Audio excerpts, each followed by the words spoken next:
કમોસમી વરસાદે ઉત્તર ગુજરાતના ખેડૂતોની કમર તોડી નાખી છે। ઉત્તર ગુજરાતમાં છેલ્લા 24 કલાકમાં મેઘરાજાએ ધડબડાટી બોલાવી।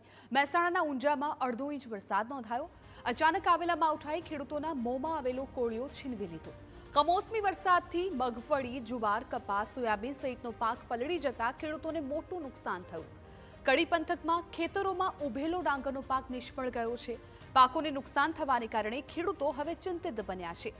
મગફળી, જુવાર સહિતના પાકની લલણી વખતે જ વરસાદથી ખેડૂતોની હાલત કફોડી બની ગઈ છે।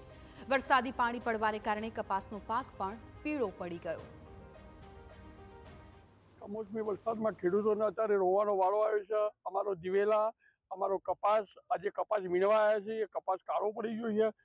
જેને રાયડો આવ્યો છે એ રાયડો તો અત્યારે નીકળી શક્યો નથી અને સાથે પવન સાથે અમારી જે અત્યારે જાનવરો માટે ઘાસચારો બીવાયો તો એ બી અત્યારે પાણીમાં પડ્યું છે અને બહુ મોટું નુકસાન થયું છે ખેડૂતોને। અત્યારે શું કરવું, સરકાર ખેડૂતોને કંઈ આપતું નથી અને બહુ મોટું નુકસાન છે ખેડૂતો માટે।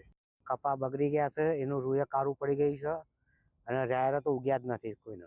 અત્યારે લોકો મહેનત કરીને મરી ગયા છે પણ કશું પાકતું નથી અને અમે ગરીબ લોકો દુઃખી છીએ એટલે અમારે કોઈ વર્તન મળતું નથી।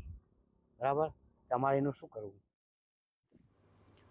તો ખેડૂતોની શું વ્યથા છે એ આપે સાંભળી, કેમ કે મોટા ભાગનો જે કપાસ, મગફળીનો પાક છે એ બગડી ગયો છે। કપાસ પણ પીળો પડી ગયો છે અને અત્યારે એ સમય હોય છે કે જ્યારે આખા વર્ષની મહેનતનું, જે સિઝનની મહેનતનું ફળ છે એ ખેડૂતોને મળતું હોય છે, પરંતુ એ સમયે જ મોંમાં આવેલો કોળિયો છીનવાઈ ગયો, કેમ કે કમોસમી વરસાદે તમામ પાક નષ્ટ કરી નાખ્યો।